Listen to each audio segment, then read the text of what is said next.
Capítulo 1. El misterio de la iniquidad. Entre los muchos misterios de la vida, los misterios más desafiantes y emocionantes se encuentran en las páginas de la Biblia.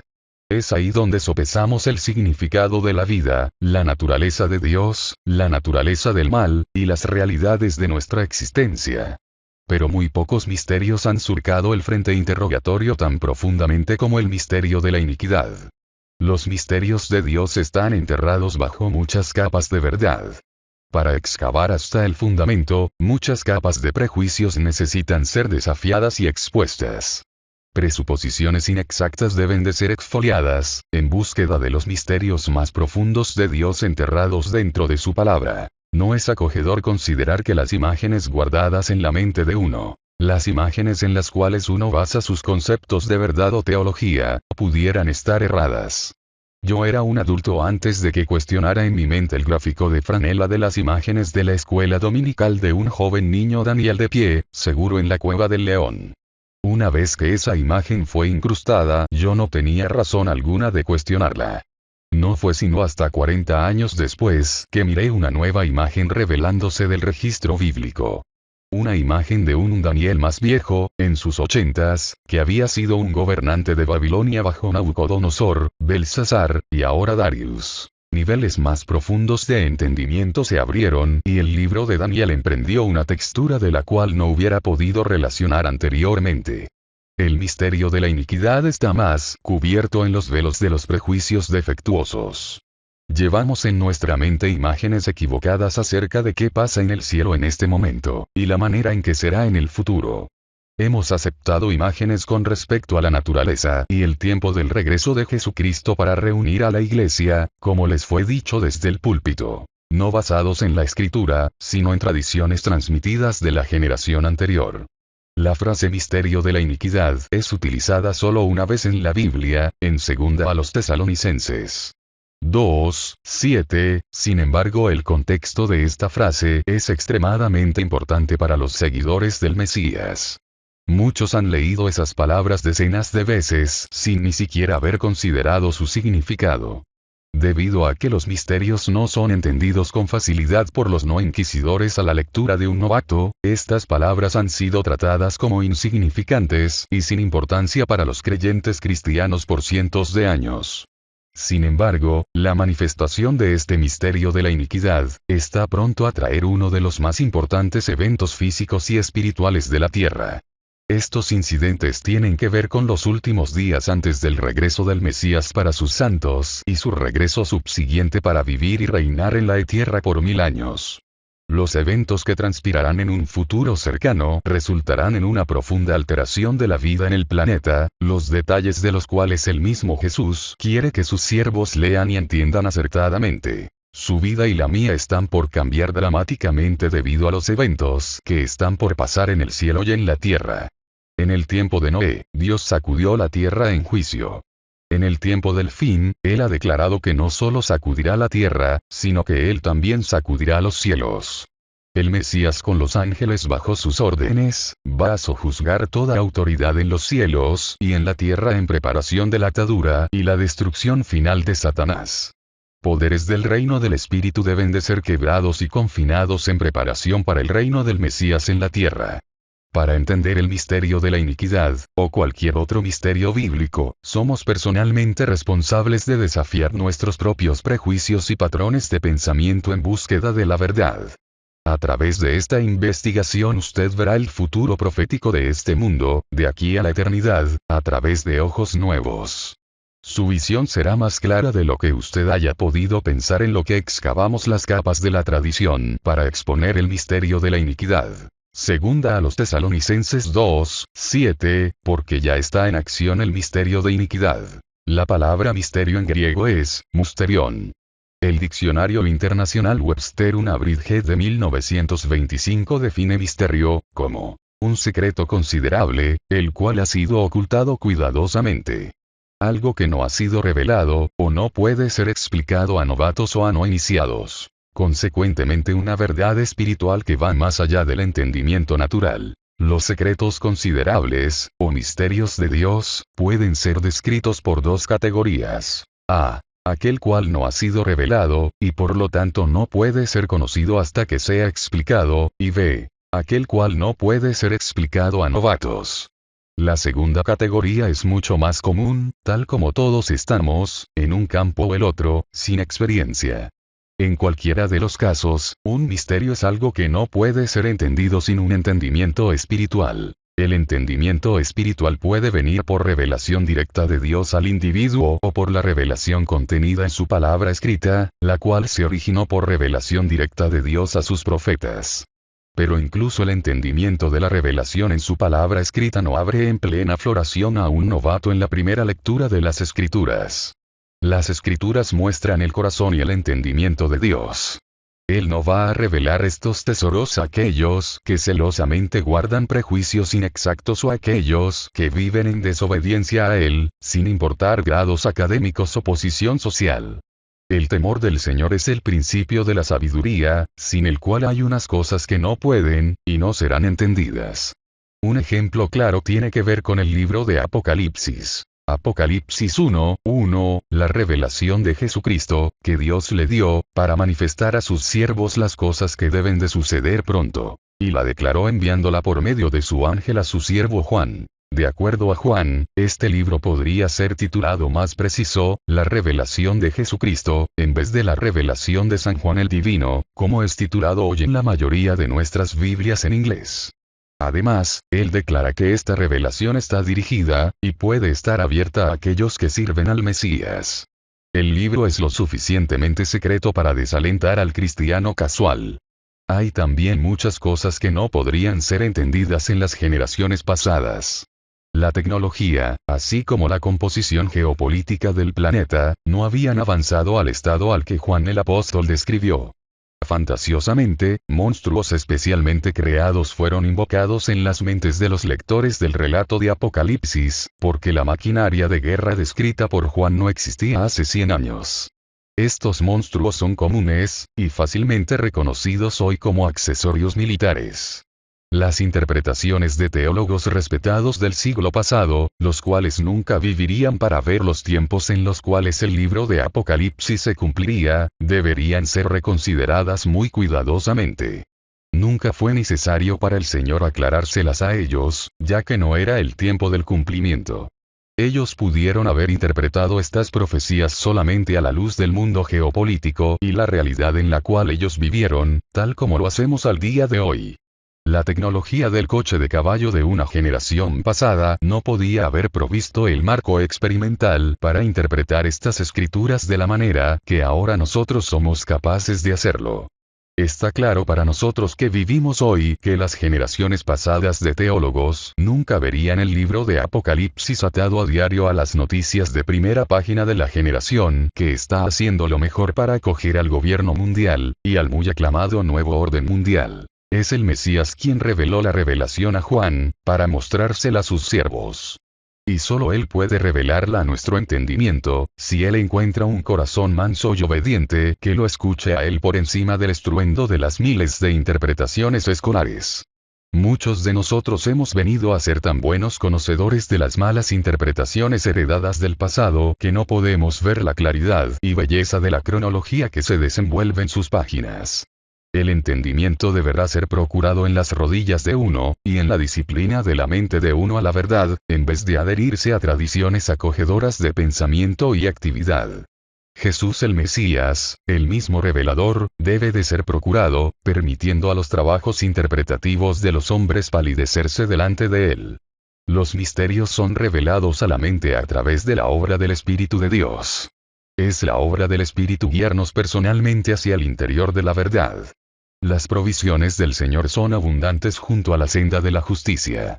El Espíritu del Señor brillará dentro de su corazón, exponiendo pecado y errores, de manera que los ojos de su entendimiento espiritual puedan ser iluminados. El entendimiento espiritual viene con indagar, buscar, tocar, y obedecer agresivamente.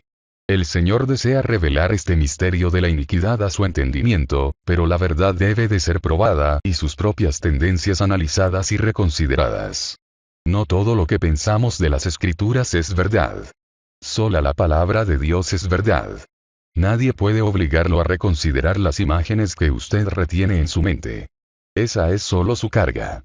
Sin embargo, el Señor está deseando guiarlo a través del dolor de la duda y la incomodidad de la transformación.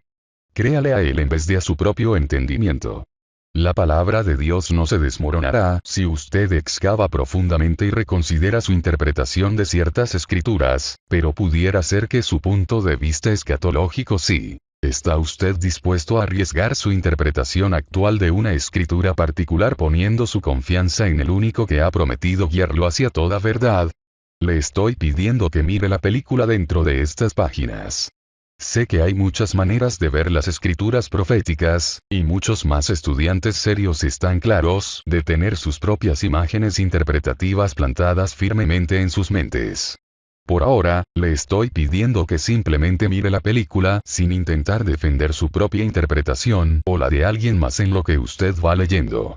Si usted puede cesar su posición el tiempo suficiente para tener una mirada fresca, usted entenderá el misterio de la iniquidad con una claridad inimaginable. Punto número 1. La iglesia atribulada. La reunión, o el rapto de los santos, en su relación oportuna al misterio de la iniquidad y a la revelación del Hijo de perdición, es el centro de la segunda carta del apóstol Pablo a los creyentes en Tesalónica.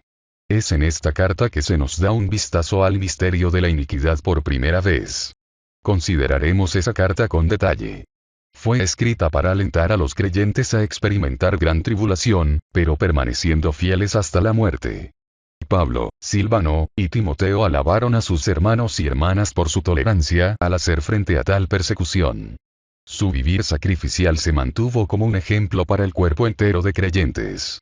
Luego, y a través de los siglos, su tolerancia al hacer frente a la persecución y a la muerte ha permanecido como una luz de aviso. Su ejemplo nos enseña que la realidad de la resurrección es un galardón mucho más certero que cualquier otra cosa que ganemos en esta vida. Al hombre se le ha permitido durante esta era arrepentirse y volverse a Dios para recibir perdón y misericordia, pero la era está pronta a terminar. La espada de la justicia de Dios y la indignación santa están por caer. El día de su ira se aproxima rápido. Cuando la trompeta final suene, los santos de Dios, vivos y muertos, serán reunidos, y la ira de Dios será vertida sobre aquellos quienes han afligido y asesinado a su pueblo. Pero no sucederá hasta que el pecado del hombre haya llegado a su clímax. La diferencia entre los seguidores justos de Dios y la maldad de este mundo será separada por la espada del juicio de Dios. El hombre no tendrá absolutamente una excusa. El rechazo del único Dios verdadero y la persecución de su pueblo serán pagados en medida exacta. El misterio de la iniquidad jugará un gran papel en su vida en los próximos años.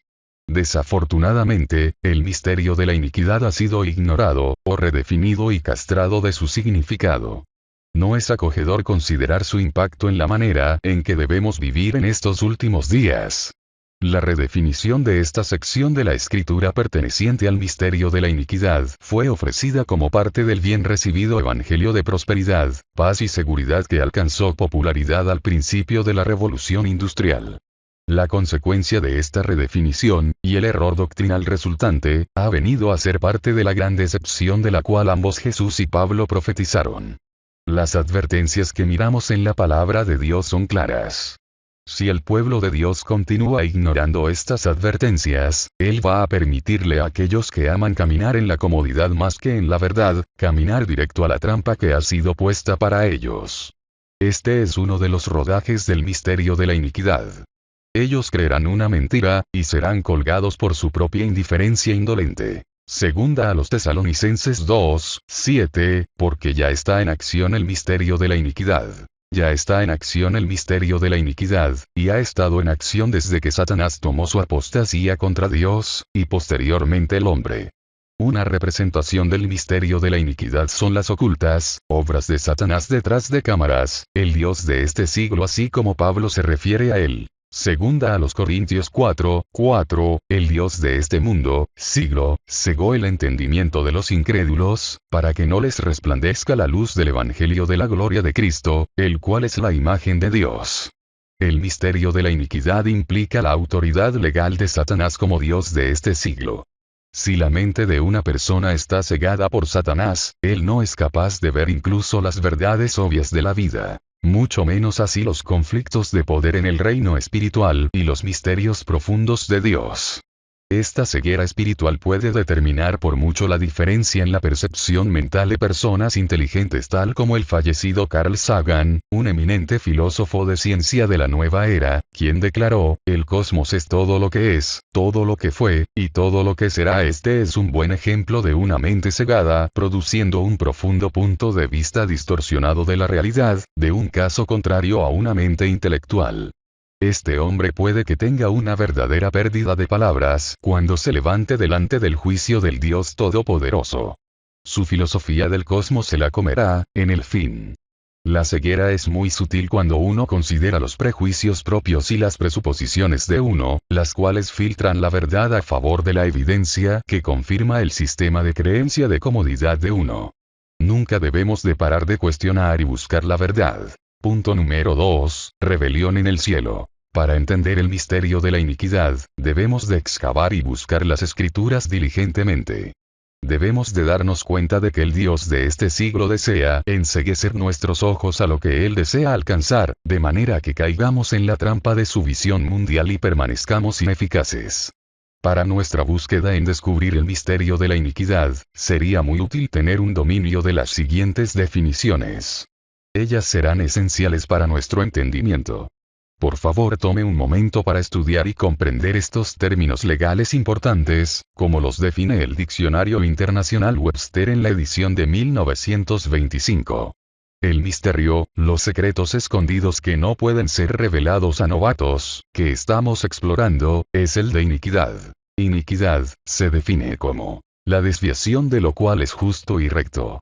Un documento legal de injusticia, o un acto maléfico. La palabra griega para iniquidad es, anomía, también traducida como anarquía. Anarquía, se define como la condición de estar sino en oposición a la ley. Por lo tanto, la anarquía conlleva al puesto de uno que está en oposición al creador, o autor de la ley. Un acto de rebelión pública, y de renuncia al único a quien uno le debe lealtad. Rebelión, es una resistencia pública, armada y organizada hacia la autoridad. Una revuelta organizada de asuntos para derribar a su gobernante legítimo. Sedición, por otra parte, es conducta o discurso el cual está en oposición a la autoridad legítima, pero carece de un acto público que constituiría traición o rebelión. Satanás actuó en rebelión pública contra el único a quien él le debía lealtad. Satanás lideró una revuelta de ángeles, quienes buscaron derribar a su gobernante legítimo, Dios.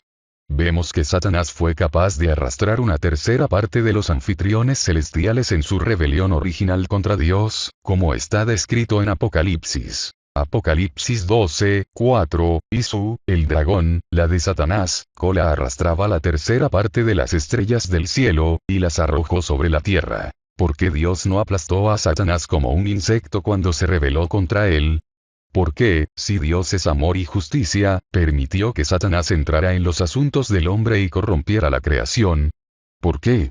Porque Dios es amor, Dios es santo, y Dios es absolutamente justo. Dios no va a actuar de una manera maléfica, injusta o ilegítima para sojuzgar a Satanás. A Satanás le fue dado gran poder y autoridad en el principio, y esa autoridad solamente puede ser despojada de una manera legal por uno que tiene el derecho de hacerlo así. A través de su obediencia a Dios, Jesús ha prevalecido, recibiendo la autoridad para despojar a Satanás de su dominio delegado. Apocalipsis 5, vencerlo en el cielo. Apocalipsis 12, sojuzgarlo en su gobernar de los reinos de esta tierra. Apocalipsis 19, 20, y finalmente destruir al desobediente, anárquico en el lago de fuego. Apocalipsis 20. Punto número 3, el título de propiedad. Satanás está ahora aferrándose a su autoridad en los cielos, la cual le permite acceso ante el trono de Dios, donde ahora él se coloca a sí mismo como el acusador de los hermanos. Los propósitos y la metodología de Satanás están expuestos en Apocalipsis 12, verso 10, y el libro de Job 1, 6 y 2, 7, donde él es descrito en ambos escenarios como el acusador ante el trono, y el que roba, mata, y destruye, Juan 10, 10. Además de la posición de Satanás como el acusador ante el trono de Dios, por sus artimañas engañosas, él también recibió el dominio de este mundo de la mano de Adán. Adán recibió originalmente de Dios dominio completo y autoridad sobre la creación entera en la tierra, Génesis 1, 26. Él también tenía dominio sobre Satanás, pero fue sobornado en un trato con Satanás después de que Eva fue seducida al pecado. Ahora Satanás posee legalmente el título de propiedad de este mundo, un título y una autoridad que le fue entregada por el receptor original, Adán. Esta misma autoridad fue ofrecida a Jesús por Satanás, por el pequeño precio de adoración. Lucas 4, 5, 7, y le llevó el diablo a un alto monte, y le mostró en un momento todos los reinos de la tierra. Y le dijo el diablo: a ti te daré toda esta potestad, y la gloria de ellos. Porque a mí me ha sido entregada, y a quien quiero la doy. Si tu postrado me adorares, todos serán tuyos. Jesús no disputó la declaración de Satanás de que este mundo fue entregado a su autoridad. Jesús ni siquiera desafió su jurisdicción, pero rechazó rotundamente la oferta de Satanás, eligiendo obediencia a Dios y el plan para su sangre de ser vertida como la expiación para el pecado. Dios había ordenado la muerte sacrificial de Jesús antes de que Adán entregara el dominio de este mundo a la autoridad de Satanás. Efesios 1, 4, según nos escogió en él antes de la fundación del mundo, Dios nos ha escogido en Cristo antes de la entrega de este mundo. Después de que Adán entregara su dominio sobre el mundo a Satanás, no había manera de que el hombre lo obtuviera de vuelta. Estaba perdido para siempre. Sin embargo, Jesús prevaleció sobre la tentación, el pecado, y la muerte, para despojar a Satanás de su autoridad delegada, asegurando los reinos de este mundo a la manera de Dios. Apocalipsis capítulo 5 nos muestra que solo Jesús tiene la autoridad para tomar el libro del título de propiedad de este mundo de la mano de Dios. Ese libro fue confinado por los sellos del poder y la autoridad de Satanás. Solo Jesús tiene la autoridad dada por Dios para desapropiar activamente a Satanás de su demanda legal, al despojar los sellos de poder del libro del título de propiedad de este mundo. Apocalipsis 5, 1, y vi en la mano derecha del que estaba sentado en el trono un libro escrito por dentro y por fuera, sellado con 7 sellos. 2, y vi un ángel fuerte que pregonaba a gran voz: ¿quién es digno de abrir el libro y desatar sus sellos? 3, y ninguno, ni en el cielo ni en la tierra ni debajo de la tierra, podía abrir el libro, ni aun mirarlo. 4, y lloraba yo mucho, porque no se había hallado a ninguno digno de abrir el libro, ni leerlo. Juan estaba completamente deshecho al darse cuenta de que no había esperanza. No había un hombre viviente o muerto que fuera digno de poner en libertad los sellos de la autoridad de Satanás del título de propiedad. Él estaba en un caos emocional irreconciliable, que lloraba muy profundamente ante el trono del Dios Todopoderoso. No había esperanza para redención. El destino de la creación estaba sellado, y no había salida por debajo de la autoridad que fue entregada a Satanás. Satanás mantuvo el título de propiedad atado con el poder de su autoridad, y nadie tenía el poder para desprender su autoridad del título de propiedad del dominio de este mundo. La única respuesta de Juan a este dilema desesperado fue angustiarse en lágrimas. Póngase usted en su lugar. Él estaba devastado. No había esperanza. Apocalipsis 5, 5, y uno de los ancianos me dijo: no llores. He aquí que el león de la tribu de Judá, la raíz de David, ha vencido para abrir el libro y desatar sus 7 sellos. 7, y el Cordero de Dios vino, y tomó el libro de la mano derecha del que estaba sentado en el trono. Y cuando hubo tomado el libro, los 4 seres vivientes y los 24 ancianos se postraron delante del Cordero. Solo el león de Judá ha prevalecido, y solo él es digno de desprender a Satanás del dominio puesto bajo su autoridad por el primer Adán. Por el primer Adán vino la ofensa. Por el segundo Adán, Jesús el Mesías, vino la reconciliación. 9, y cantaban un nuevo cántico, diciendo: digno eres de tomar el libro y de abrir sus sellos. Porque tú fuiste inmolado, y con tu sangre nos has redimido para Dios, de todo linaje y lengua y pueblo y nación. Y nos has hecho para nuestro Dios reyes y sacerdotes, y reinaremos sobre la tierra. Apocalipsis 6, 1, vi cuando el Cordero abrió uno de los sellos, y oí a uno de los 4 seres vivientes decir como con voz de trueno: ven. el poder y autoridad por el cual Satanás aferra con seguridad su demanda, su autoridad legal para estar de pie ante el trono como el acusador, y su autoridad sobre los reinos de este mundo, están siendo quitados en el cielo en este preciso momento. Cada vez que un sello de la autoridad de Satanás es arrancado del libro, el poder desenfrenado y la furia de Satanás son liberados en la tierra. Con cada victoria en el cielo, el ser humano es traído a un paso gigantesco más cercano al gobierno global del destructor. Jesús no está causando la muerte y la destrucción en la tierra en lo que los sellos fueron removidos. La destrucción es simplemente la consecuencia inevitable del despojamiento del dominio legal de Satanás en el reino espiritual. Satanás está aferrándose a su autoridad sobre el mundo, la cual también vemos en Efesios 6, 10, 12, por lo demás, hermanos míos, fortaleceos en el Señor, y en el poder de su fuerza. Vestíos de toda la armadura de Dios, para que podáis estar firmes contra las acechanzas del diablo. Porque no tenemos lucha contra sangre y carne, sino contra principados, del original arche igual poderes principales contra potestades, del original exousia igual autoridad ejercida, del autor, contra los gobernadores del original cosmocrateros de las tinieblas de este siglo, contra huestes espirituales de maldad en las regiones celestes. Por tanto, tomad toda la armadura de Dios, para que podáis resistir el día malo, y habiendo acabado todo, estar firmes. Contra los gobernantes del mundo del original cosmocrateros cosmo igual el mundo, el dominio del poder ejercido de Satanás. Crateros igual apoderarse, retener a la fuerza.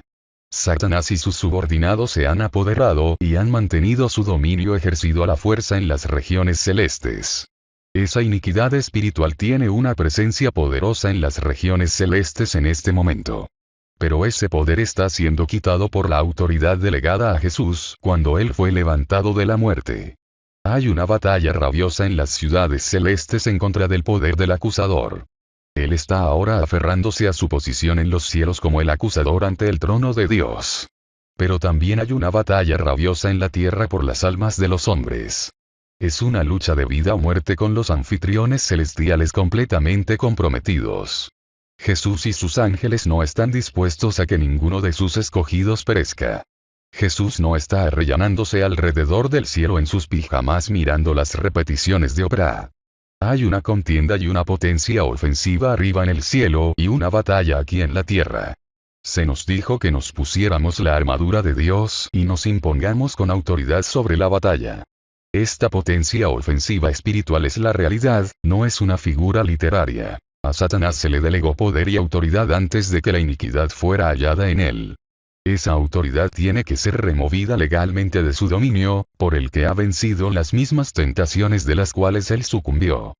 El Mesías ha prevalecido para desatar los 7 sellos. Pronto, toda una guerra en extremo en los cielos va a resultar en que Miguel y sus ángeles consuman la victoria sobre Satanás en las regiones celestes. Punto número 4, guerra en el cielo. Ahora nosotros miremos la habitación del trono en el cielo donde las ocultas obras de Satanás detrás de las cámaras y él como el acusador es revelado. El misterio de la iniquidad se empieza a desenvolver así como Jesús le revela los detalles a Juan. Apocalipsis 12, 7, después hubo una gran batalla en el cielo. Miguel y sus ángeles luchaban contra el dragón. Y luchaban el dragón y sus ángeles. 8, pero no prevalecieron, ni se halló ya lugar para ellos en el cielo. 9, y fue lanzado fuera el gran dragón, la serpiente antigua, que se llama Diablo y Satanás, el cual engaña al mundo entero. Fue arrojado a la tierra, y sus ángeles fueron arrojados con él. 10, entonces oí una gran voz en el cielo, que decía: Ahora ha venido la salvación, el poder, y el reino de nuestro Dios, y la autoridad de su Cristo. Porque ha sido lanzado fuera el acusador de nuestros hermanos, el que los acusaba delante de nuestro Dios día y noche. Los versos 6 y 14 en este capítulo, precisan la guerra en el cielo que ocurre 3,5 años antes de Armagedón. La guerra descrita no es la rebelión original de Satanás, sino que un evento futuro en el cual los cielos serán sacudidos y los poderes del mal serán derrotados en el cielo. Cuando Jesús habló de los cielos siendo removidos y las estrellas del cielo siendo arrojadas a la tierra, él se estaba refiriendo a este cataclismo futuro. La victoria del león de Judá será completada primero en el cielo, luego en la tierra 3,5 años después, en lo que el Mesías Jesús establece su reino. Él va a encarcelar a Satanás al arrojarlo dentro del foso sin fondo por 1000 años. Con respecto a esta guerra en el cielo, Miguel y sus ángeles prevalecerán sobre Satanás y sus ángeles.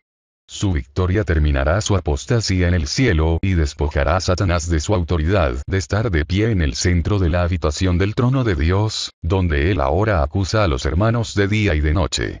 Él no renunciará a su posición voluntariamente, sino que se aferrará a su posición hasta que sea conquistado y arrojado a la tierra. Esta victoria en el cielo ocurrirá precisamente 3,5 años antes de que el Mesías regrese del cielo con los santos resucitados, para conquistar y reinar en la batalla de Armagedón. A esta mitad de los 7 años finales del evento, Satanás, quien ha tomado su apostasía contra Dios en los cielos, luego tomará su posición en la tierra, oponiéndose a Dios y a su pueblo. El libro de Daniel da una vívida descripción del gobernante y del gobierno mundial bajo su control, referido en este punto como el nuevo orden mundial. Ese gobierno cargará control absoluto sobre todo el planeta antes de que el Mesías venga a gobernar la tierra. De acuerdo a los profetas Daniel y Pablo, la expulsión de Satanás ocurre al mismo tiempo en que la desolación desoladora toma lugar. El destructor es revelado en lo que él toma su posición en el monte del templo. Esto se refiere al tiempo de Satanás, y él controlará el gobierno mundial y el hombre que se sienta en la cima del mismo. El hombre de pecado, segunda a los Tesalonicenses 2:3, el hijo de perdición, segunda a los Tesalonicenses 2:3, el inicuo, segunda a los Tesalonicenses 2:8, el príncipe que ha de venir, Daniel 9:27, el rey, Dan 11:36, la boca del cuerno pequeño, Dan 7:8, la boca que hablaba grandes cosas y blasfemias, At 13:5, el quien sobre todos engrandecerá, Dan 11:37, 2ts. 2:4, el quien se le permitió hacer guerra contra los santos y vencerlos, Apocalipsis 13:7, el quien se le dio autoridad para actuar 42 meses, Apocalipsis 13:5, el quien blasfemia a Dios, su nombre, su tabernáculo, y los ángeles, Apocalipsis 13:6, Daniel 11:36, segunda a los Tesalonicenses 2:3, el quien sus tropas profanarán el santuario y pondrán la abominación desoladora, Daniel 11:31, el quien plantará las tiendas de su palacio entre los mares y el monte glorioso y santo, Daniel 11:45, la voz de la bestia, Daniel 7:11, él a quien los santos del Altísimo quebrantará por 3,5 años, Daniel 7:25, Anticristo, primera de Juan 2:18, el quien su advenimiento es por obra de Satanás, segunda a los Tesalonicenses 2:9, el destructor, Apocalipsis 9:11, el quien se levanta para mostrar su poder del humo de la guerra nuclear del sexto sello y su consecuencia sangrienta, Apocalipsis 9:11, el comandante y el general de la maquinaria militar del nuevo orden mundial, Apocalipsis 9:11, el portavoz o representante del sistema de la bestia, Apocalipsis 19:19, el quien su venida es con señales y prodigios mentirosos, segunda a los Tesalonicenses 2:9, el quien tiene toda habilidad para engañar utilizando la iniquidad que están en ellos para los que se pierden, segunda a los Tesalonicenses 2:10, el quien vendrá en su propio nombre y el pueblo lo recibirá, Juan 5:43, y él quien será destruido por el resplandor de la venida del Mesías en la batalla de Armagedón, segunda a los Tesalonicenses 2:8. Es importante notar que el individuo mencionado no es la bestia, tal como la bestia es indicativa del sistema del gobierno. El hijo de destrucción se sienta como el gobernante indiscutible del gobierno de la bestia. Como la cabeza, a él se le refiere como la bestia solamente una vez en Apocalipsis 19:20, justo como a Nabucodonosor se le refirió como la cabeza de oro en Daniel 2:38, porque él era el gobernante personal de Babilonia. Todas las demás referencias de la bestia, tal como Apocalipsis 13:11, son referencias directas del gobierno. La gente no tiene 7 cabezas y 10 cuernos, pero los gobiernos son descritos al tener tales características. Apocalipsis 12:11, y ellos, los hermanos, le han vencido, Satanás, por medio de la sangre del Cordero y de la palabra del testimonio de ellos, y menospreciaron sus vidas hasta la muerte. Vivir hasta el fin y salvar su propio pellejo no es la meta final de la vida y nunca lo ha sido. Permanecer fiel hasta el fin lo es. Esta verdad nunca cambia. Y fue verdadero en el primer periodo del pacto. En los evangelios, Jesús les dijo a los líderes de las asambleas del pacto renovado que sería así para nosotros, y Pablo confirmó esta verdad a través de sus cartas.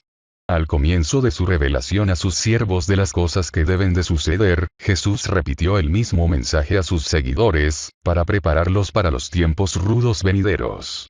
El que permanece fiel hasta el fin, será salvo, Mateo 24:13. Apocalipsis 2, 7, 11, 17, 26, 3, 5, 12, 21. Mateo 10, 32, 33. Lucas 9, 25, 26.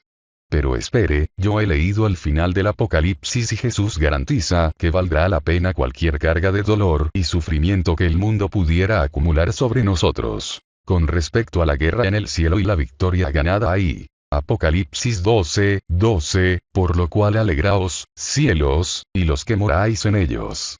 Ay de los moradores de la tierra y del mar. Porque el diablo ha descendido a vosotros con gran ira, sabiendo que tiene poco tiempo. Al final de esta guerra en el cielo, Satanás es arrojado del cielo, contra su voluntad. Su apostasía ante el trono de Dios es abruptamente terminada. Él es quitado de en medio de la habitación del trono y arrojado a la tierra donde luego él toma su apostasía en la tierra. Esa apostasía es manifestada en la revelación del Hijo de Destrucción, un hombre que está totalmente dotado con todo el poder de Satanás, repleto con señales mentirosas, maravillas, y un falso profeta. Esto realmente es aflicción para la tierra y coincide con el primer ay el cual ocurre en la quinta trompeta. Abadón, Apolión, el destructor es revelado como el rey o comandante de las fuerzas militares del nuevo orden mundial. Él establece orden después de que la guerra lleva al gobierno mundial al poder total sobre los moradores de la tierra. No es una coincidencia peculiar que Satanás es arrojado del cielo 3,5 años antes del regreso del Mesías para reinar en la tierra, y el destructor es revelado exactamente en el mismo momento. Es el incidente idéntico. La expulsión de Satanás es la causa directa del inicuo siendo revelado. Su venida es después del operativo de Satanás. El misterio de la iniquidad ya está en acción detrás de las cámaras y ante el trono de Dios.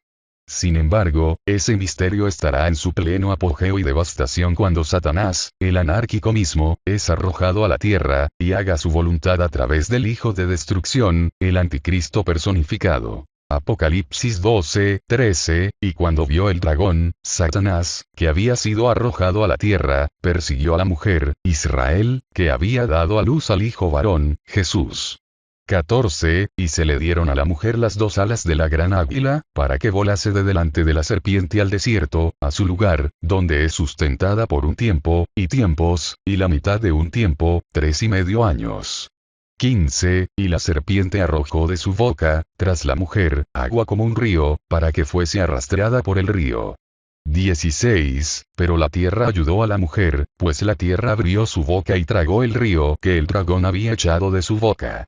17, entonces el dragón se llenó de ira contra la mujer, y se fue a hacer guerra contra el resto de la descendencia de ella, los que guardan los mandamientos de Dios y tienen el testimonio de Jesucristo. El destructor es frustrado en su intento de destruir al pueblo de Israel. Ellos escapan de Judea a las montañas así como su ejército es engullido en una guerra con un ejército de 200 millones de hombres de fuera del este, en la sexta trompeta. Después de una exitosa defensa contra el bloque comunista oriental, luego él se mueve a exterminar a Israel, y a borrar del planeta todos los seguidores del Mesías que guardan los mandamientos de Dios. Después de esto vienen los eventos de los 7 truenos, los contenidos de los cuales a Juan le fue prohibido revelar a los siervos del Mesías.